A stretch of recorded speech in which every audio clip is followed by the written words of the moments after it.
ici Armorique. Le lundi, c'est Rosie. Chaque lundi soir, votre rendez-vous pour tout savoir sur les Rouges et Noirs.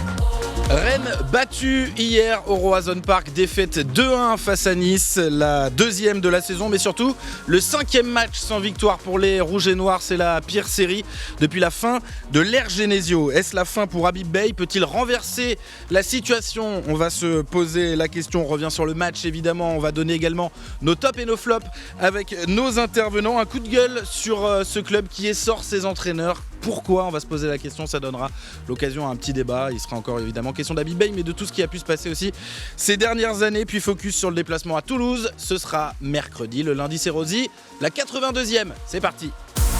Le lundi, c'est Rosie. Une très belle équipe aujourd'hui pour revenir sur cette défaite d'hier et sur l'avenir d'Habib Beye, pas seulement, parce qu'on va parler globalement de la gestion du club. Je vous poserai la question si vous pensez tous les uns les autres qu'Habib Beye doit notamment être maintenu. Mais on va vous présenter déjà, on a nos deux anciens joueurs. Il était avec moi hier au commentaire, la papa de gauche de Gaël Dany qui est là. Salut Gaël. Salut. Nouveau joueur de l'US Saint-Grégoire. C'est ça, tout à fait. C'est bien l'US d'ailleurs, j'ai un doute en le disant. C'est ça. C'est l'US Saint-Grégoire, les Oranges. Et vous avez gagné tous vos matchs, il paraît. C'est ça, j'en ai fait 2. Voilà, l'effet Gaël Dany. À côté de vous, il a joué aussi cette saison. C'est vrai que vous ne voulez pas raccrocher là, les deux anciens joueurs, mais il est aujourd'hui l'entraîneur adjoint de l'US Fougères. C'est Romain Salin. Comment ça va, mon Rome? Bonsoir à tous. Et oui, très bien. Très bien. Très bien. Ouais, très bien. Vous, ça a été plus compliqué ce week-end en Coupe de France? Oui, mais c'est pas l'objectif. Nous, notre objectif, c'est simplement le maintien en N3. On a le plus petit, on n'a pas d'argent. Voilà. Donc, au moins, c'est dit. Voilà. Donc, mais on va se battre avec nos armes. Et vous allez rejouer Vitré parce que c'était Vitré en Coupe de France. C'est un double derby. Exactement. Qui vous attend. Ouais, ça va être top. Ce sera la prochaine rencontre pour l'US Fougères de Romain Salin. Nos supporters, on a la Makina aujourd'hui avec nous de Rouge Mémoire, Fabrice Pinel. Salut Fabrice. Salut. Avec votre joli livre en arrière, derrière, on peut l'apercevoir derrière l'épaule de Mehdi Wahab, Stade Rennais, Data Story, voilà, qui est toujours disponible. Sorti fin 2022, il en reste quasiment plus. Eh ben, ça nous fait une jolie déco. Il y en a un dans la déco. Il est dans la déco. Alors je dis ça, je n'aurais pas dû. Je vais me reprendre parce que on va arriver bientôt sur YouTube. Je vous donne la date, le 10 novembre, rendez-vous aux chaînes YouTube, mais on enregistre dans les conditions. Et vous aurez sur la chaîne cette émission qu'on est en train de tourner à retrouver. Donc là, je donne un petit peu du teasing. Vous nous entendez seulement pour le moment, mais vous retrouverez cette émission et nos magnifiques intervenants en images très rapidement. Ce sera le 10 novembre, la chaîne 100% Stade Rennais, ici Armorique. À vos côtés, Mehdi Wahab est là, notre réalisateur et scénariste. Salut. Bonsoir tout le monde. Je vais réussir à le dire cette fois, parce que la dernière fois que vous êtes venu, je me suis rendu compte, j'ai dit réaliste, notre réaliste. Oui, mais aussi lucide. Lucide, c'est ça. Ça vous va bien, vous êtes réaliste, Mehdi Wahab. On supporte Rennes depuis l'enfance, de toute façon. Ouais, on est un peu obligé ouais. de devenir réaliste. Allez, tout de suite le débrief de ce Rennes-Nice. C'était hier au Roazhon Park et on débrief juste après. Le lundi, c'est Rosie. Le débrief. Et on va se faire le résumé, si vous le voulez bien, de la rencontre, de cette défaite de 1. C'était avec les commentaires ici à Armorique, dans les conditions du direct. Et Carlos qui va pouvoir fixer sur Klose qui va donner à l'intérieur à Diop, Diop la frappe, oh le but magnifique, signé Sofiane Diop, quel but extraordinaire du joueur formé à Rennes face à l'OGC Nice, les Rennais qui ont défendu n'importe comment, et c'est un ancien Rennais évidemment, qui vient marquer, siffler copieusement pour célébrer, en plus face à son club formateur, bon, qu'il avait déjà quitté, on s'en souvient, avec pertes et fracas, mais voilà, c'est un but magnifique, ouais. On doit s'incliner face à la beauté du geste. Diop qui met un but splendide, qui laisse Brice Samba sans réaction, et ça fait 1-0 pour l'OGC Nice, les Rennais qui ne méritaient que ça honnêtement vu la piètre prestation depuis le début de la rencontre. Le magnifique 1-2, Quentin Merlin qui dégage mal, ça va arriver sur Klose au deuxième poteau, la frappe de Klose, 2-0 pour l'OGC Nice. Boga, il a le contre favorable, derrière ça revient sur Klose, frappe splendide au deuxième poteau pour tromper Brice Samba. Sifflé, messieurs, dames, il ne mérite que ça. C'est Rennais 2-0 pour Nice après 45 minutes de jeu au Roazhon Park. C'est parti, voilà, c'est ce qu'il a fait Frankowski, la tête, voilà. Et le but Rennais, signé Abdelhamid Aït Boudlal, son premier but en rouge et noir, un changement payant de la part d'Habib Beye. On se demandait qu'est-ce qu'il vient faire là, Abdelhamid Aït Boudlal sur l'entrée. Eh bien, il vient marquer, messieurs, dames, et voilà peut-être le réveil Rennais sur ce coup franc frappé comme l'avait demandé Gaël Dany. Frappé fort dans cette zone-là vers les 6 mètres. Abdelhamid Boudlal qui est venu couper ce ballon. Le jeune défenseur marocain est marqué son premier but de sa carrière pro en rouge et noir. 2-1 pour l'OGC Nice. Rennes revient au score. L'importance du 3e but. Allez, pourquoi pas les Rennais, s'ils nous enflammaient ce match après une heure assez compliquée, on a envie de s'enflammer nous aussi. 2-1 pour Nice après 66 minutes de jeu au Roison Park. Voilà, on va le débriefer ce match. Romain Salin, je vous ai vu faire des grands yeux sur mes commentaires. J'en ai l'habitude. Hein Non. Non, vous n'avez pas aimé. Non, mais je comprends, vous pouvez me le dire. Non, Là, mais pour de toute façon, comme je dis Je suis souvent, dur quand mais bien on sûr, perd, je suis dur. je sais bien, hein, François. Moi, tu sais bien que c'est à la fin du À la fin match. du bal qu'on paye les musiciens. Mais oui, moi, je te le dis honnêtement, même quand on était en haut à certains moments, on a fait des bouts de match. Franchement, c'était pas terrible. Hein. Et puis, sauf qu'on gagnait, en fait, les gens ils étaient contents parce qu'on avait gagné. Mais tout était loin d'être parfait. Hein. Sauf qu'on avait la chance peut-être qu'il y ait un poteau sortant, un petit truc, des choses qui tournent en notre faveur. Donc vous êtes comme Habib Bey parce qu'ils pensent que ça se joue à ça en ce moment. Ils disent début de saison, ils se jouent à des centimètres. Le hors-jeu d'Embolo à 1 centimètre, là, le hors-jeu de Kader Meïté. Après, c'est pas une finalité. Enfin, je veux dire, faut pas aller derrière ça. C'est un discours public. Quelque part. Après, à l'intérieur de tout ça, évidemment, c'est pas suffisant de trouver une excuse. Il y a pas un jour c'est l'excuse de l'arbitre, un jour c'est l'excuse de truc. Mais en interne, c'est pas possible. Mais oui, d'un avis extérieur, il n'a pas non trouver, plus, factuellement, effectivement, les centimètres dont il parle là, que ce soit celui de Kader Meïté cette fois ou celui de Mbolo l'autre jour, la parade de fou d'Yvan Diouf là, à 2-1. Bon, et on parle de bout de match, justement. Le début de match, quand même, Gaël, j'étais dur, vous étiez à mes côtés, vous avez dû subir ça pendant 1h30, vous, mais c'était quand même assez compliqué la première période des Rennais. On espérait qu'après Auxerre, il y ait un regain dans le jeu, c'était dur. Et c'est même pas un bout de match, c'est que c'est quand même 1 heure. 1 heure de jeu où, franchement, on n'a pas affaire à une grosse équipe en plus niçoise, c'est ça qu'il faut mettre en évidence, c'est-à-dire qu'on pourrait être acculé parce que l'adversaire du moment, l'adversaire du soir vous est supérieur dans tous les compartiments, mais ce qui n'était pas le cas. Et on n'a pas réussi à exister. Et il s'avère que les rentrants, on en parlera sûrement tout à l'heure, mais les rentrants ont fait la différence. Ils ont insufflé du dynamisme qui a fait qu'on a retrouvé, entre guillemets, nos rouges et noirs. Mais c'est vrai que sur l'ensemble du match, on a fait une très bonne dernière demi-heure, mais il s'avère que sur l'ensemble du match, c'est trop peu. C'est quand même le mal rennais cette saison, Fabrice Mehdi, cette incapacité à avoir de la continuité dans les matchs. Qu'il y ait des temps faibles dans des rencontres, oui, mais là, souvent, les bons bouts de match rennais, ils durent quoi, une demi-heure, une mi-temps, grand maximum? Ouais, il y a un rythme un peu pépère tout de suite. On l'a senti dans le match hier, en tout cas. C'était même le coach et le capitaine demandaient de calmer le jeu quand Seydou faisait des relances rapides vers l'avant. Enfin, on sentait qu'il y avait une volonté de maîtrise, mais une crainte peut-être, qui se traduisait par je pense une crainte, ouais. Et pour nous, ça se traduisait par un peu un manque de mouvement, de l'ennui, en tout cas côté spectateur, quoi. Ouais, forcément, ça c'est ce qui vous marque aussi, Fabrice. Ouais, moi, ce que je dirais, c'est que hier, on a vu une réaction d'orgueil, mais toujours pas une réaction footballistique, en fait. C'est ça, on a vu des joueurs qui ont de l'orgueil, donc ça, c'est un point très positif, parce que tout le monde pourrait baisser les bras et lâcher l'affaire. Mais footballistiquement, la fin de match qui est dominée, elle est dominée par les intentions, par l'orgueil, mais pas vraiment par un circuit de jeu qui fait mal à l'adversaire. Oui, il y a de ça. Romain, vous vouliez ajouter quelque chose sur le football, parce qu'effectivement, sur la partie jeu, c'est-à-dire que quand il commence avec un petit peu d'ambition, avec 2 attaquants, c'est plutôt bien de commencer. Moi, ce que je regrette un tout petit peu au tout départ, c'est pas assez de courses de sacrifice, pas assez de profondeur quelque part. Oui, c'est peut-être un peu moins beau à certains moments, mais on gagne des mètres. Ça permet de faire courir l'adversaire vers son but. C'est pas très très joli. Nous, on le faisait aussi à certains moments. Ça permet de fatiguer l'adversaire. Ça permet de prendre un ascendant un petit peu psychologique, de gagner des fautes, de gagner des choses un petit peu. Et ça emmène le stade avec l'équipe. Vous avez raison. Sur le stade, il y a quand même eu un truc très vite. On a senti que le stade n'était pas avec l'équipe quand même. Je sais pas. Vous étiez au stade, les gars? Ouais. Moi, non. Il y a eu des moments. Il y a un moment qui m'a marqué, c'est quand on a commencé à faire des corners à 2.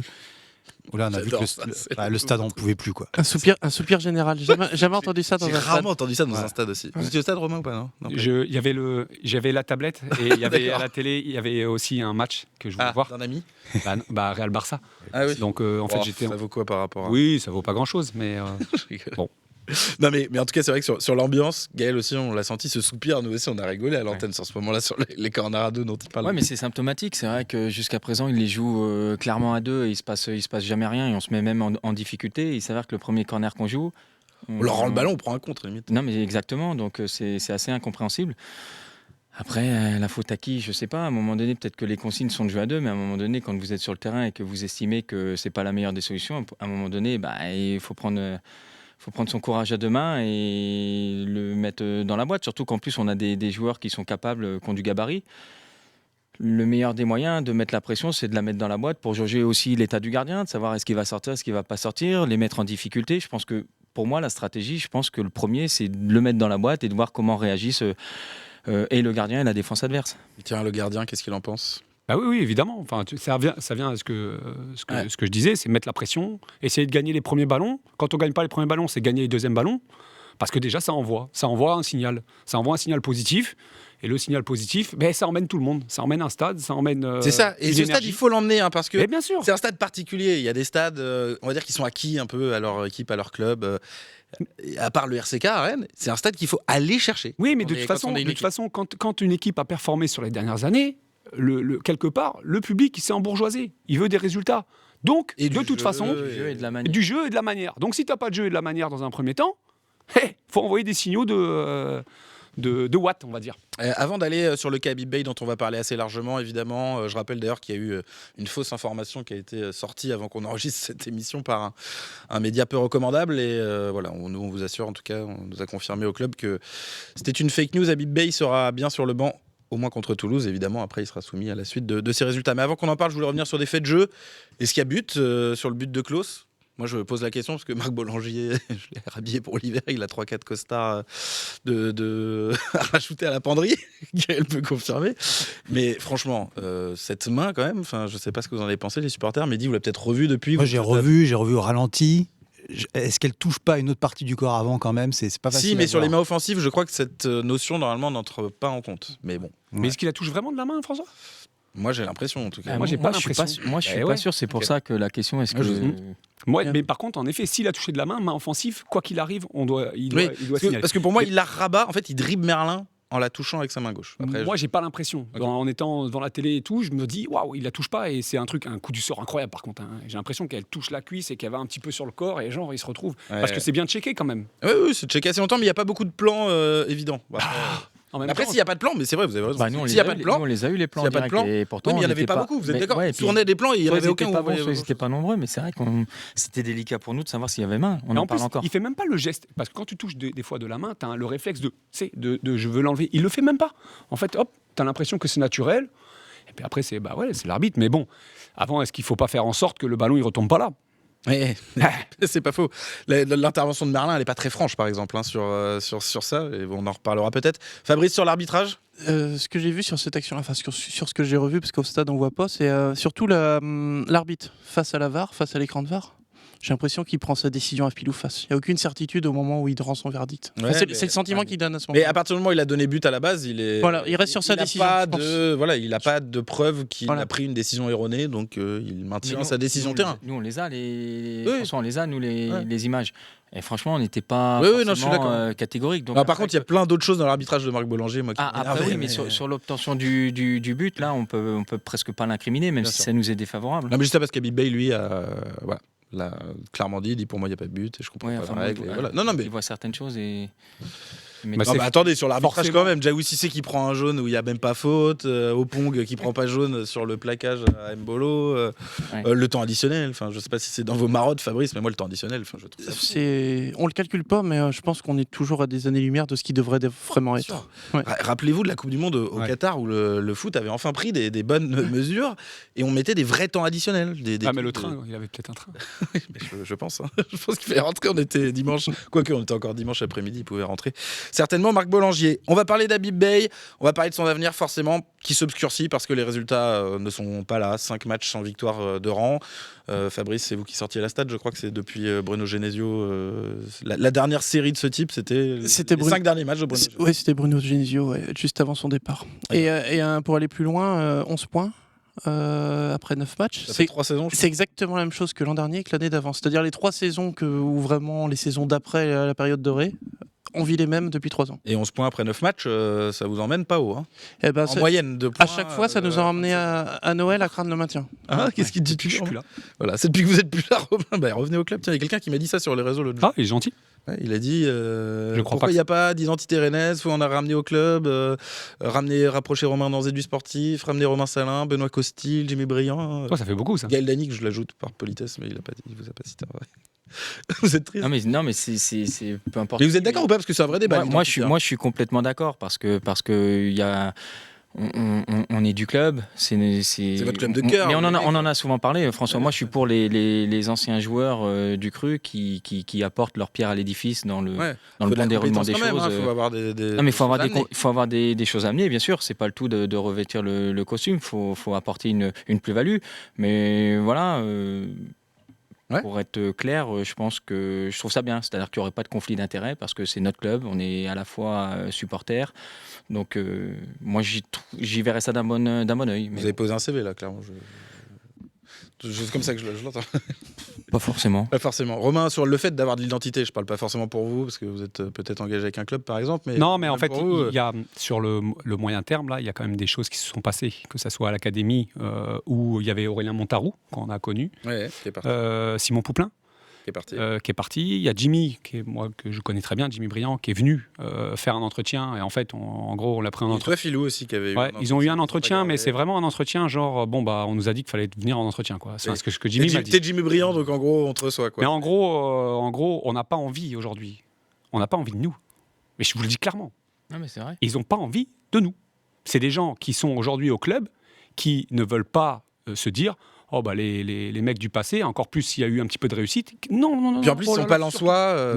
Non, moi je m'en fiche aujourd'hui. Mais je pense qu'il ça fait partie, parce que c'est ces hommes-là. Je ne sais pas ce qu'ils leur auraient raconté, puisqu'ils ne nous connaissent pas. Hein. Ouais. Mais en tout cas, oui, clairement, on est un petit peu persona non grata. Très bien, écoutez, on l'entend. Vous en pensez quoi, tiens, en tant que supporter, les gars, avant qu'on aille sur Habib Bey, parce que je tease le débat Habib Bey, mais je trouve qu'il est très intéressant, ce débat de l'identité. Comment vous entendez ça, vous aimeriez voir plus de fibres rennaises dans les bureaux ou près du sportif, Mehdi? En tout cas, je pense que côté supporter, c'est pas forcément évident de savoir qui commande, qui a une vision. Il y a beaucoup de postes de président adjoint, président d'honneur. Enfin, voilà, il y a beaucoup de monde qui décide, même là dans la période où on vit là. Il y a un nouveau président du conseil. Voilà, exactement. Et c'est sûr qu'il y a un manque de lisibilité pour nous. Ça, c'est sûr. Fabrice? Moi, je pense qu'il y a un exemple hier qui témoigne de ce manque d'incarnation du club dans le sportif, en tout cas. C'est que qui aurait pensé il y a 4-5 mois voir que c'est Valentin Rongier qui représente le club face à la tribune, le RCK. Valentin Rongier, qui était quand même l'ennemi juré il y a encore 4 mois. Et aujourd'hui, c'est lui le porte-parole du club, d'une certaine manière, face à la tribune. Je suis d'accord. Et donc là ça montre qu'il y a un manque d'incarnation de l'équipe. Je suis d'accord, parce qu'en plus, moi, pour le dire très franchement, j'ai été plutôt défenseur du fait qu'il vienne, qu'on lui donne même le brassard. Et j'en suis revenu. Et j'ai même fait un avis là-dessus dans l'émission récemment en disant... Ça me pose un petit souci, Romain Salin. Oui, non, mais en fait, c'est aussi pour le protéger le joueur. Hein. Parce qu'en fait, lui donner ça, c'est un petit peu un cadeau empoisonné. Hein. Mais il s'en sort bien. Alors il s'en sort très bien, parce que c'est un vrai leader. Ouais, il est bon. C'est un vrai leader. Mais quand même, c'est bien de ne pas lui mettre forcément la pression. Là, c'est une pression quand même costaud. Et j'adorais, vous savez bien, quand je suis parti, ils ont donné le brassard à un de mes copains d'ici, qui pour moi ne peut pas être capitaine. Benjamin? Mais oui. Bourigeau. J'adore Bourige. Et pour moi, le costume était un peu grand. Même si en termes de sacrifice et d'état d'esprit, il correspond à tout un stade. Et les gens l'adorent et tout. Mais c'est pas le capitaine. Il doit pas avoir le brassard. C'est un capitaine, c'est un leader sur le terrain. C'est pas lui qui doit prendre le lead avec. Donc... Ouais, c'est un petit souci. Ouais. Il va falloir remettre de l'identité dans ce club. J'en parlerai un petit peu tout à l'heure dans le coup de gueule. Je pense qu'effectivement, c'est une des priorités à venir du Stade Rennais dans les prochaines semaines. On va parler d'Habib Bey. Je propose qu'on l'écoute juste après le match. On lui a dit, Habib, les résultats forcément n'étant pas au niveau espéré pour le Stade Rennais, est-ce que ça remet en question ton avenir? Est-ce que la question de ton avenir se pose? Écoutez ce que nous dit l'entraîneur rennais. Elle s'est déjà posée depuis très longtemps. Non, pas du tout. Elle se pose depuis très longtemps. Donc qu'elle se pose encore aujourd'hui, ça ne me surprend pas. Elle s'est posée il y a 3 semaines, elle s'est posée il y a 2 semaines, elle s'est posée il y a 1 semaine, donc elle se posera encore sur ce match-là.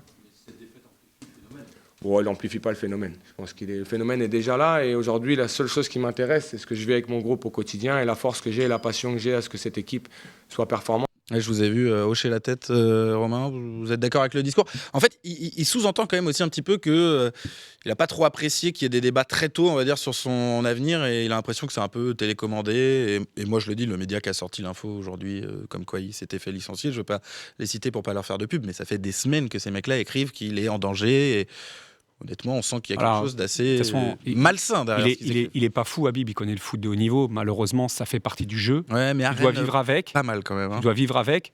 Maintenant, je trouve que entre sa communication de début de saison ou de fin de saison dernière, je trouvais que c'était un petit peu présomptueux.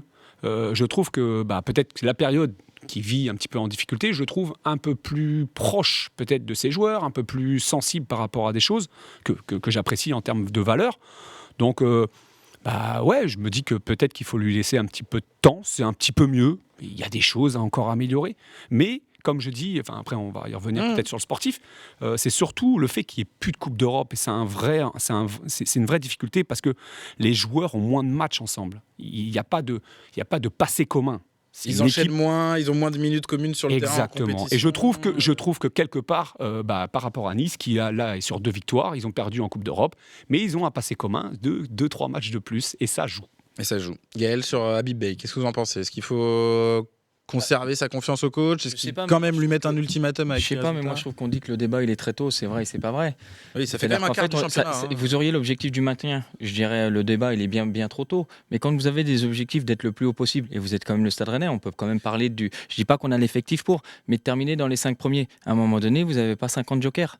C'est-à-dire que là, le nombre de nuls qu'il a fait, indirectement par rapport aux objectifs, on peut considérer que ce sont des victoires. Du moins, ce sont beaucoup de points qui sont perdus. Donc, est-ce que le débat, il est tôt par rapport aux objectifs? Je ne suis pas d'accord. On est en plein dedans. Parce qu'on est quoi? C'est quoi là? Ça fait 9 journées qui sont passées. 9 journées. Plus d'un quart du championnat. Et 9 journées, quand vous n'avez pas gagné depuis 5-6 matchs, non, le débat, on est en plein dedans. Et je pense que le timing est bon. Le débat se pose, mais du coup, vous me dites pas, vous le gardez pas, vous lui mettez un ultimatum. On en parlait tout à l'heure un petit peu en off. En fait, c'est de savoir qui c'est qu'on prendrait à la place. Comme on dit, on sait souvent ce qu'on perd et pas ce qu'on retrouve. Après, par le avec passé, les noms qui sont sortis là. Faut pas faire un choix de rapidité en tout cas. C'est ça.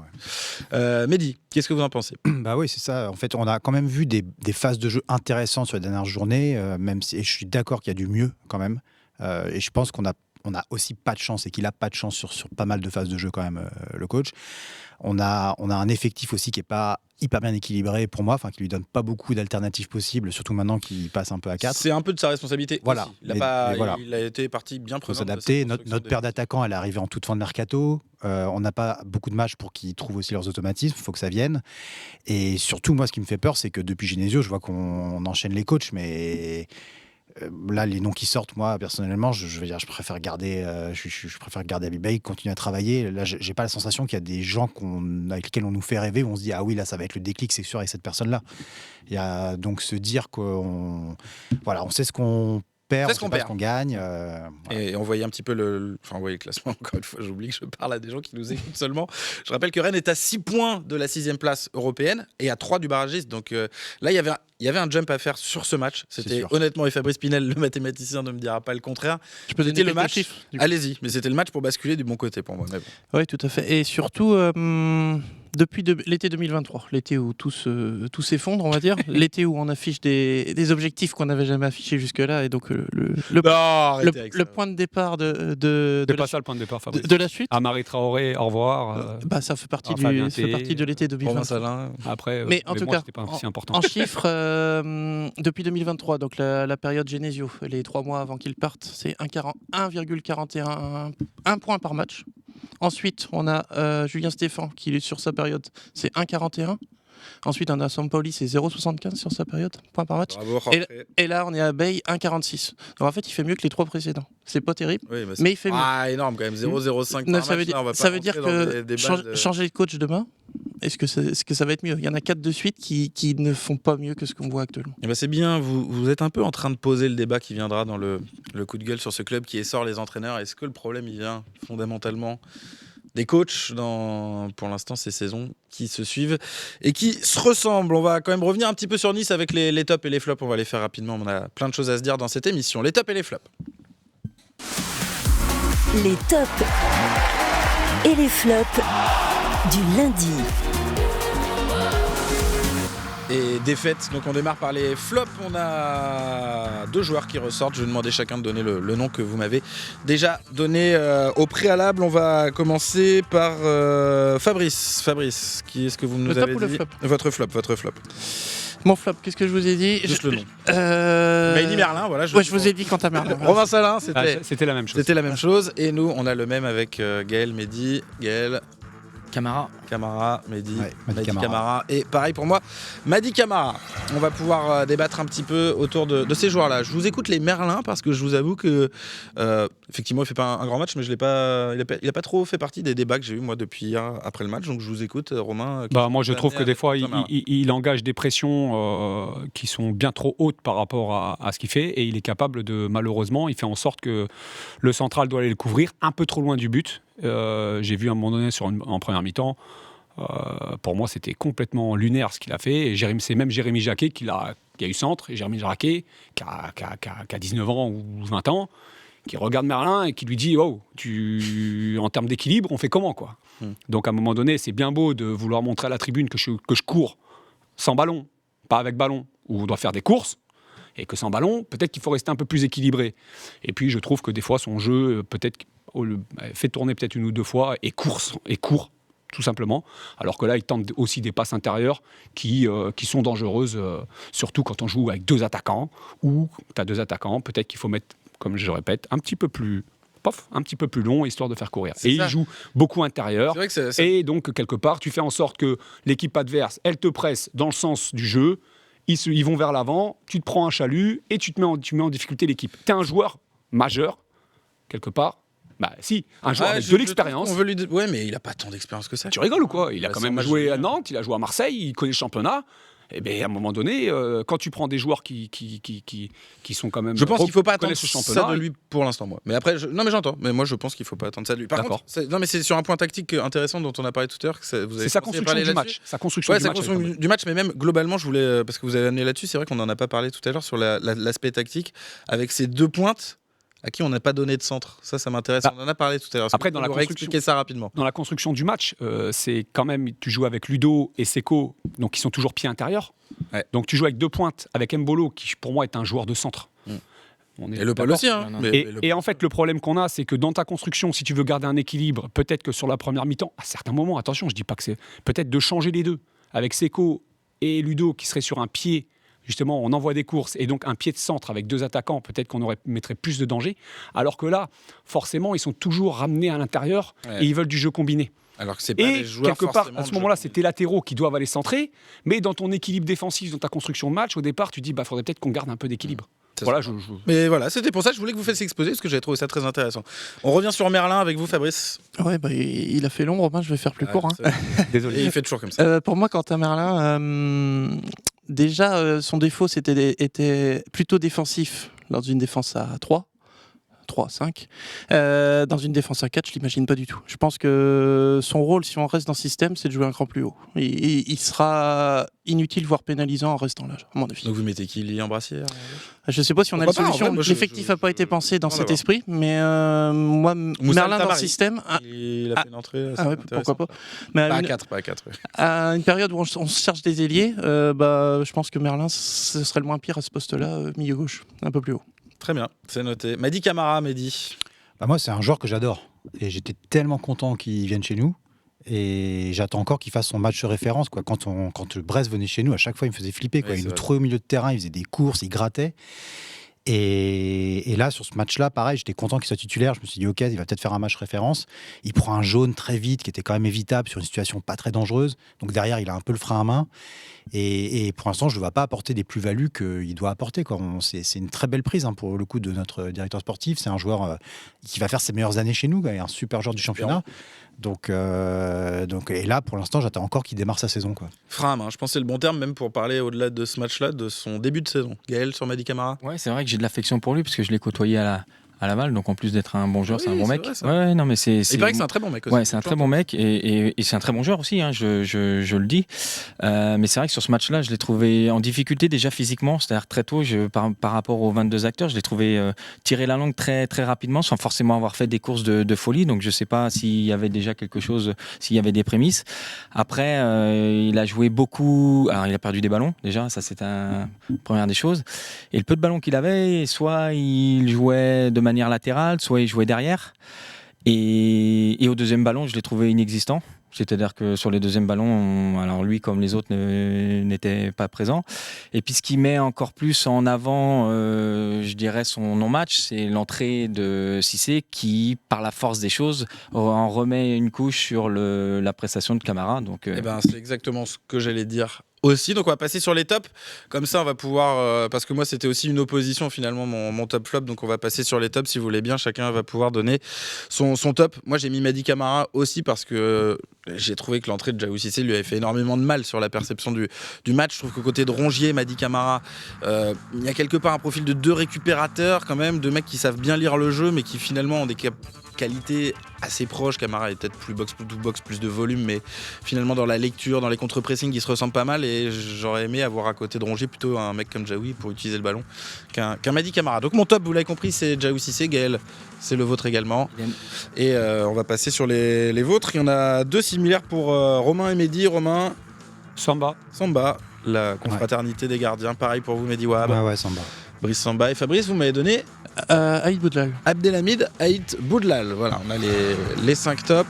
On va rester sur Djaou Cissé pour démarrer, puisqu'on était en train de parler de ça avec Mady Camara. Je vais démarrer. Moi, Djaou Cissé, je pense que Gaël le sait, c'est mon chouchou. Hein, voilà, je vais pas mentir, je suis pas toujours très objectif peut-être avec Djaou Cissé, j'essaye, mais je l'aime beaucoup. Et je comprends pas son utilisation depuis le début de saison. Je comprends pas le peu de temps de jeu qu'il a. Alors effectivement, je suis pas aux entraînements. Il paraît que c'est un mec qui, malgré le fait qu'il soit pas très oral, peut être aussi un boudeur et pas forcément un caractère très simple, de ce que je sais de Djaou Cissé.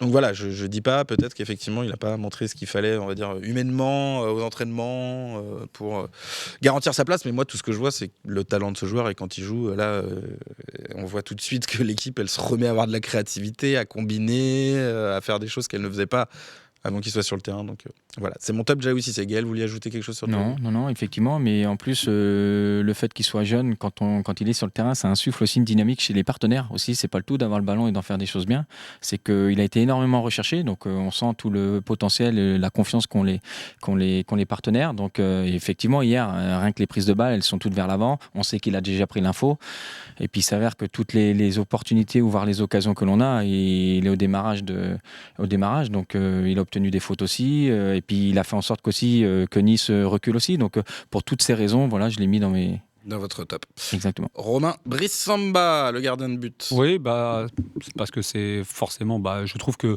il maintient quand même le club à un moment donné. Il fait des arrêts, il est là, il est sur présent. Boga en 1 contre 1. Voilà, donc quelque part, il maintient un scénario. Et c'est pas la première fois. Et je trouve, c'est pas la première fois. Et je trouve que quand même, il a l'air d'être un vrai leader. Donc, mais il faut qu'il y ait un leader qu'on doit aider. On sent que c'est un mec qui est câblé. Un leader qu'on doit aider certainement, qui doit se faire aider un peu plus encore. Mais moi, je me demande s'il aurait pas dû avoir le brassard du coup, parce que le choix, je peux entendre Abibé au moment où il met Rongier, il dit avec la nouvelle règle où il y a que le capitaine qui peut parler aux arbitres, ça peut être compliqué avec un gardien. D'ailleurs, on a vu Brice Samba taper son sprint de 60 mètres pour aller se faire un front. Aujourd'hui, est-ce que tu peux vraiment parler aux arbitres? De toute façon, tu peux pas. Mais même quand tu es capitaine, la preuve, Rongier, il a. Est-ce que c'est pas mieux d'aller parler des fois à la mi-temps sur un temps mort où l'arbitre il a le temps? Oui, donc c'était une des explications. Je trouve que Samba, du coup, je l'aurais vu comme capitaine. Sur Brice Samba, Mehdi ? Non, mais c'est ça, c'est ce face-à-face gagné en première mi-temps où en fait on démarre pas le match, ça ronronne. Je trouve qu'on faut plus devant, je suis d'accord, on essaie de jouer intérieur et les courses des attaquants, elles aboutissaient à rien. Et là, il sauve le match encore. Et la semaine d'avant, il avait déjà fait ça. Et là, je me suis dit, ok, voilà, ça c'est vraiment un vrai leader effectivement qui vient de dire à son équipe, voilà, moi j'ai fait le taf, maintenant juste bougez-vous et voilà, emmenez-nous au résultat, quoi. Il envoie un signal positif. Exactement. Au moins exactement. Et je me suis dit derrière, il faut réagir, il faut que l'équipe elle prenne le signal, quoi. Et pour Fabrice Pinel, c'est Abdelhamid Aïd Boudlal d'ailleurs qui m'a inspiré le thème du quiz finalement. J'ai changé de thème par rapport à ce que je vous avais annoncé. Mais allez-y sur Moi, j'aime pas trop dans l'absolu mettre un joueur qui entre en jeu et qui joue moins de 45 minutes pour mettre dans un top. Mais là, je le mets lui parce qu'on avait une équipe qui avait enclenché le frein à main. C'est ce qu'on a tous vu pendant. Et lui, quand il est entré, par contre, d'accord. Lui, course avec ballon, même avec ballon, hein, dans la volonté d'aller vers l'avant. Avec et sans ballon, lui, il a été complètement libéré. Et si on avait 11 joueurs libérés de cette manière-là, dès le coup d'envoi, on verrait un autre style d'équipe. Au-delà de son but, et son but récompense le tout, mais c'est pas pour le but que je le mets en top. Aïd Boudlal, c'est quelqu'un en interne dont tout le monde dit le plus grand bien sur le talent, hein, ça fait longtemps, et puis même Habib Bey, il a déjà dit en conf de presse nous prévenir sur ce joueur. Et il y a beaucoup de gens en club qui croient beaucoup en lui. Est-ce que ce serait pas lui finalement le pendant de Jacquet, parce que Rouault, Brassier, ils ont un peu de mal à... On pourrait avoir une défense centrale très très très jeune. Très jeune, ouais. Ça peut être dangereux en défense centrale, Romain. Ça vous fait tiquer un peu des jeunes défenses centraux, s'ils sont bons? Ça dépend. Il y a pas de... Après, s'il y a un gardien qui communique beaucoup et qu'il y a un milieu de terrain comme qui est solide, avec un peu plus d'expérience, ça peut ne pas être dérangeant. Hein. Non, ça peut se faire. Ça peut se faire. Toi, vous avez bien aimé aussi, je sais, Abdelhamid Aïd Boudlal. Ouais. Il a mis une galette aussi à un moment. Il a mis un sacré centre. Il a un pied en plus d'être un bon joueur. On verra ça. Je pense qu'il aura du temps de jeu. Effectivement, à l'avenir, Abdelhamid Aïd Boudlal. On va jouer tout de suite autour du thème du Maroc et du Stade Rennais. Le quiz. Le lundi, c'est Rosie, le quiz. Je vous vois sourire, Mehdi Wahab. Bon, j'ai une réponse. Je ne suis pas certain. Ah, vous allez voir, messieurs. Les anciens joueurs face aux supporters, comme d'habitude. Je suis désolé, les gars. Oh. Vous savez pourquoi je suis désolé? Oui, parce qu'on a perdu. Non, mais c'est vrai que les semaines où vous jouez face à Fabrice Pinel, c'est toujours plus compliqué. Puis là, il y a le duo d'Annick Salin sur les quiz. On sait jamais, nouvelle formule d'émission, peut-être. Oui, est-ce que je ferais pas une règle où il peut répondre, je sais pas, qu'à une question sur deux, ça vous va ça? J'en sais rien. Donc tout repose sur Mehdi, du coup. Ouais. Je pense que c'est pas une bonne idée. C'est pas une bonne idée. C'est une bonne réponse, 5 points. Ah, ça c'est pas mal. Alors ça, je veux bien vous l'accorder. Allez. En fait, il fait une tête, Fabrice Pinel. Vous avez une pression d'enfer. On peut plus gagner. Il suffit d'avoir toutes les bonnes réponses. C'est pour ça qu'on a mis 5 points. Je vous jure. Je pense que c'est pour ça qu'on a. Tu veux, on met 10 points, hein, Fabrice. On a mis à Mehdi aussi, il faut qu'il puisse jouer. Allez, c'est parti. Première question. Pour prendre la parole, je vous le rappelle, vous donnez le nom de l'équipe, ancien joueur ou expert, comme vous voulez. Vous prenez la parole en donnant le nom de l'équipe. Pareil, du côté des supporters. On dit supporters. Supporters, absolument. Première question. Quel joueur formé à Rennes, qui aurait pu choisir entre la France, le Sénégal et le Maroc, a annoncé en 2023 opter pour les Lions de l'Atlas? Il a déjà été convoqué, mais sans avoir pour l'instant pris part à une seule minute sous le maillot marocain. Il n'a jamais joué en pro avec Rennes. Il avait quitté le club en refusant d'y signer pro. Il a marqué hier au Roazhon Park. Supporter, Sofiane Diop. Eh oui. Bravo. Nouveau jingle, je voulais vous le... Donc on en profite. Sofiane Diop, effectivement, qui a choisi récemment la nationalité sportive marocaine. Deuxième question. Je suis le dernier joueur marocain à avoir marqué pour le Stade Rennais. J'ai évolué à Rennes en même temps que Romain Salin, parmi les joueurs ayant comme moi pris part à 40 matchs. Supporter. Il y a un problème dans la question parce que c'est Aïd Boudlal le dernier marocain. Ah oui, avant Aïd Boudlal. Vous avez raison. Continue. Ça me paraissait évident. Parmi les joueurs ayant comme moi pris part à 40 matchs ou plus avec Rennes, je suis l'un des joueurs les plus régulièrement décisifs de l'histoire du club. Supporter. But plus passe décisive. Ibrahim Salah. Que vous aimez beaucoup, Romain Salin. Moi, j'aime beaucoup. Il est encore au club? Non, il est au FC Bâle. Il a signé à Bâle. Ah ouais, il doit faire une bonne saison. Comme... Non, je suis regardé. Y a pas non. J'aimais bien. Moi aussi, et vous m'avez convaincu, vous savez que j'ai... Et tu sais que lui, il m'a fait une commotion cérébrale. Ah mince. Ah ouais, j'ai pris 15 jours d'arrêt au mois de mars, là, 2 mois avant d'être mis à la porte. Et il m'a mis une frappe dans le visage. Une frappe? Ah ouais, dans le visage, dans un petit jeu, mais à 2 mètres, il a envoyé une praline. C'est pas au niveau de ce que vous êtes fait avec le Sporting à l'époque? Ah non, bon, j'en ai des commotions, j'en ai fait quelques-unes. Hein. Oulala.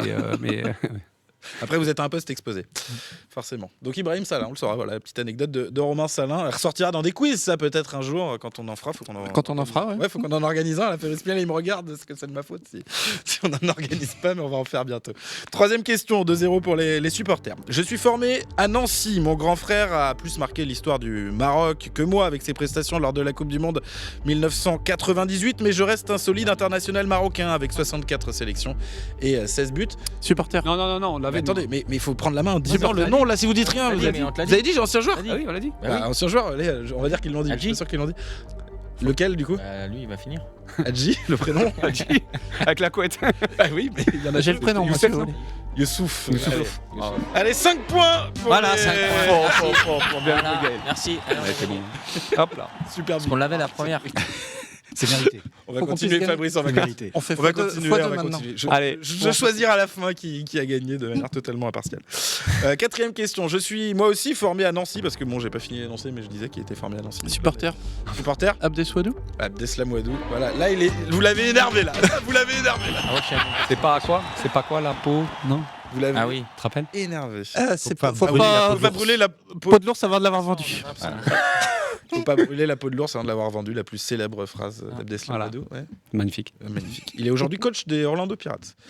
Ah. Il y a eu un gros accident de circulation il y a quelques semaines, mais il s'en est très bien sorti. Donc voilà, je le dis parce que tout s'est bien terminé pour Abdeswadou, qu'on salue du côté de l'Afrique du Sud. 5e question, la dernière. Vous disiez que vous alliez avoir quelqu'un normalement, Mehdi. Là pour l'instant, vous avez eu personne. On est d'accord. Non, mais là, je le sens. Là. Là, vous le sentez? Ouais. Ouais, voilà. À minima, je prends la main. Je suis, C'est clair. je suis Direct. originaire de Kenitra, Voilà.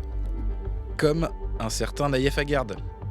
Donc c'est pas Naïef Aguerd que vous espériez avoir, j'en suis sûr, mais c'est pour ça, je me doutais, je me suis dit c'est trop évident de mettre Naïef Aguerd. Donne-nous l'époque. Je ne le mettrai pas. J'ai été milieu de terrain rennais dans les années 70. Supporter. Supporter. Anafal. Hussein Anafal, bien sûr. Vous l'avez pas connu, les gars? Hussein Anafal, ça vous dit rien? Il a été éducateur très longtemps au Stade Rennais. Je dis ça parce que mon frère l'a eu pendant des années, moi je l'ai connu. Et voilà, Hussein Anafal, qui a eu plus de 120 matchs avec le Stade Rennais dans les années 70, mais vous êtes trop jeune. Qui a gagné du coup?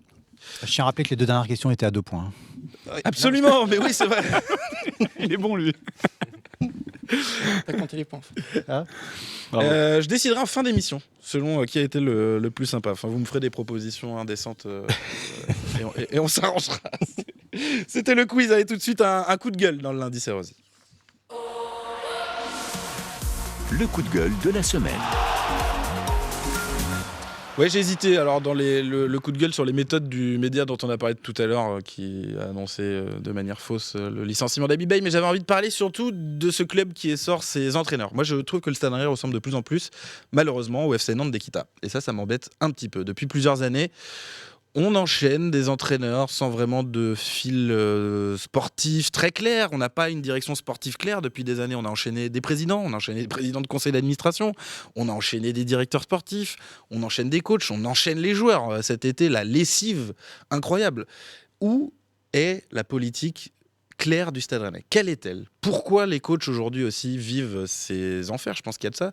Est-ce qu'il y a un alignement? Moi, je me pose la question de cet alignement. Je pense que la dernière fois que ça s'est bien passé au Stade Rennais, il y avait un alignement. C'était Cloarec Maurice Genesio, quoi qu'on en dise, pendant un certain temps. Alors après, ça ne dure pas éternellement, mais le temps de cet alignement, pardon, je vais y arriver, ça s'est bien passé pour le Stade Rennais. Il y a aussi la question d'identité. Voilà, je trouve que l'année dernière, et je l'avais déjà dit dans un autre coup de gueule, Habib Beye parlait d'identité. C'est pour ça qu'il a remis des joueurs formés au centre.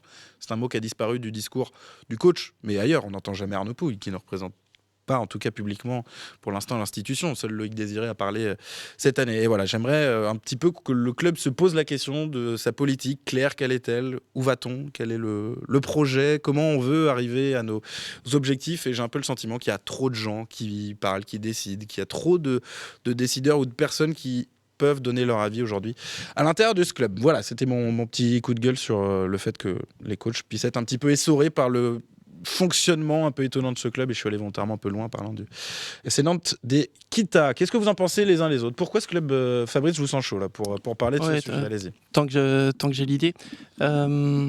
Pour moi, dans un monde idéal, un club, c'est qui a un actionnaire comme c'est le cas, il nomme un président de conseil d'administration, qui lui nomme un président, qui lui nomme un DS, qui lui nomme un coach. Et en fait, on a tous ces gens-là, sauf qu'ils ont été nommés à des périodes aléatoires. Ouais, et donc pas par les gens qui... Et donc voilà, pour la prise de décision, pour moi, ça doit être problématique tout le temps. C'est ça. Et je pense que la base, c'est ça, c'est de... Hiérarchie claire, en fait. Il y a un nouveau directeur du conseil d'administration. Donc on démarre par le début. Maintenant, il faut voir ce qui en découle. Il faudrait qu'il puisse choisir un président. Peut-être que les gens en place choisiraient un DS qui est... Peut-être que les gens en place lui conviennent parfaitement et dans ce cas-là, on dit qu'il les a choisis. Mais si c'est pas le cas, il faut que ça parte de là, à mon avis, pour réaligner tout. Gaël Danic. Non, mais c'est vrai qu'on part jamais d'une page blanche, en fait. C'est-à-dire qu'on veut faire du neuf avec de l'ancien. Et il est là le problème, c'est qu'effectivement on recrute quelqu'un, mais qui a été décidé par hiérarchiquement une personne qui est là depuis plus longtemps, et 3 mois après, cette même personne, elle part, mais du coup, en fait, il y a pas de cohérence en fait dans le recrutement à ce niveau-là. Je parle pas des joueurs, hein, bien évidemment, mais ça tâtonne. Il y a pas de fil conducteur, et c'est ce qui pose problème. Ouais. Romain Salin, Tout est dit. ouais. Vous avez rien à ajouter, vous êtes d'accord, c'est ça le Je suis d'accord problème avec- fondamental oui, bien sûr, je suis d'accord avec Fabrice. C'est tout le temps, en fait, là, si on enlève Bay, on va se dire maintenant c'est Désiré qui a la pression.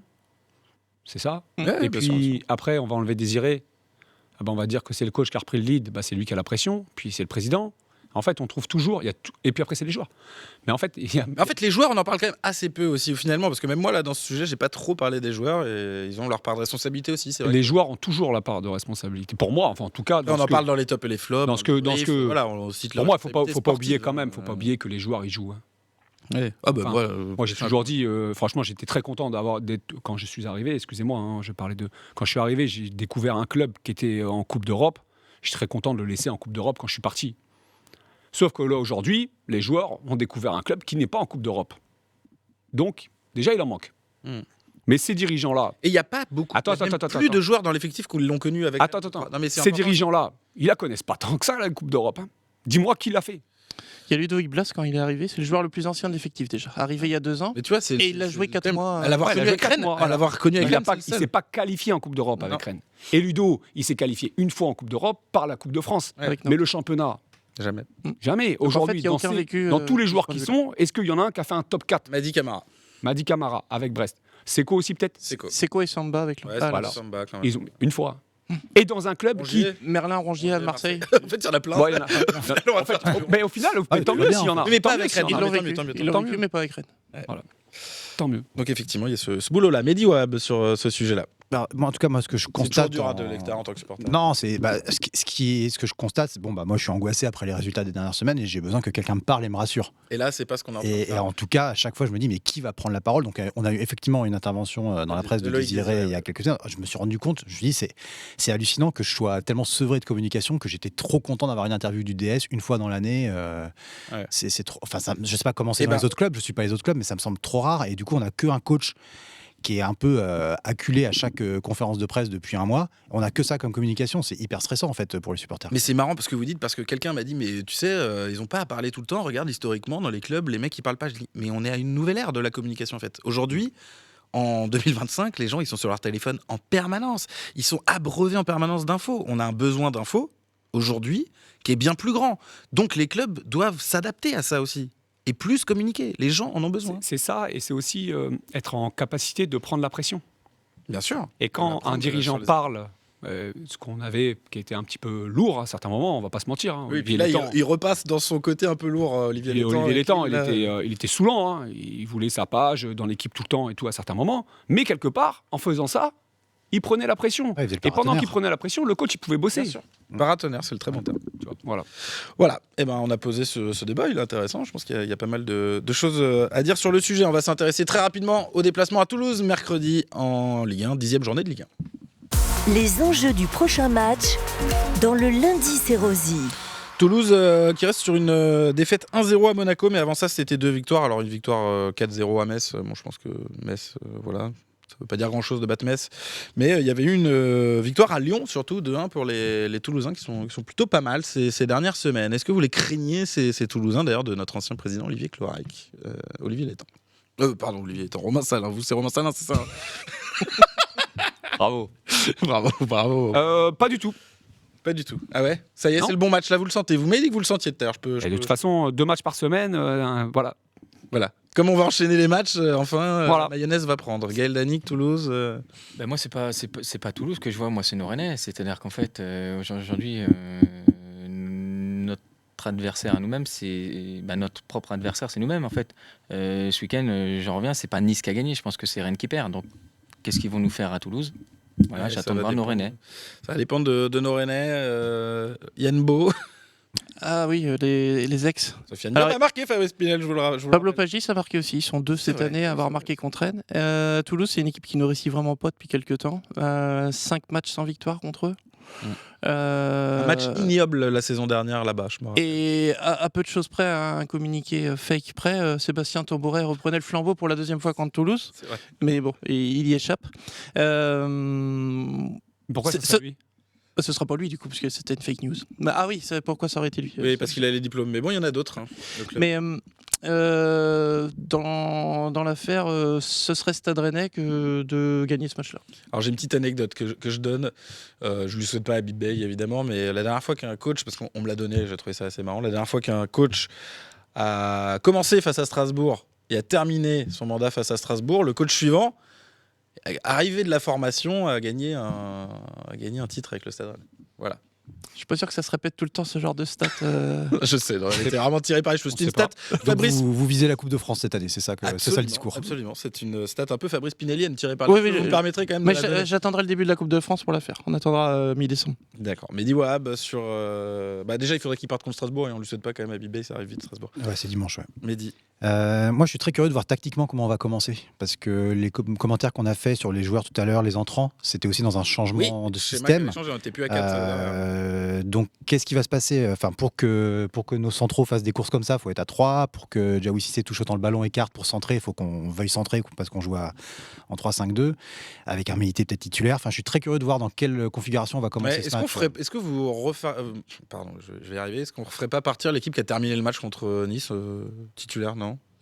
Ce serait osé. Qu'est-ce que vous en pensez, Romain? Moi, je le ferais pas. Mais... Vous le feriez pas? Non, parce que je trouve que en fait, là, les joueurs, à un moment donné, les joueurs qu'il a mis sur le 11 de départ, c'est des joueurs que tu as achetés, c'est des joueurs qui ont un vécu. À un moment donné, ils doivent prendre leurs responsabilités. Moi, j'ai toujours dit, les jeunes, on doit les protéger. Dans les moments difficiles, les jeunes, tu les protèges. Mais quand ils sont bons? Oui, ils sont bons.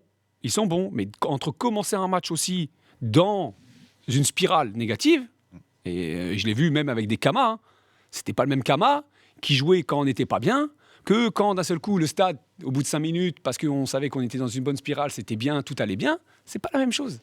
C'est pas la même chose. Un petit prono les uns les autres, parce qu'il reste 30 secondes à peine, un petit prono sur le match, Mehdi. Moi, je parie toujours à la victoire du Stade Rennais, donc je dis 1-0. 1-0 pour le Stade Rennais. Fabrice Pinel, un peu comme vous, je crois. Pareil, et ce sera 1-2 pour se démarquer. 1-2, Romain, un petit prono. Ouais, un bon 1-0. Un bon 1-0 qui va bien, Gaël. Ouais, pareil. 1-0 aussi.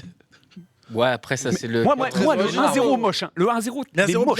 Bien laid. Tu sais, c'est dur. On se dit, ouais, ils sont pas bons. Un vieux contre. Ouais, une transition. Une transition, allez. Et ben voilà, le souhait de Romain Salin. On va terminer là-dessus. Merci, messieurs. Merci, Gaël Danic. Merci, Romain Salin.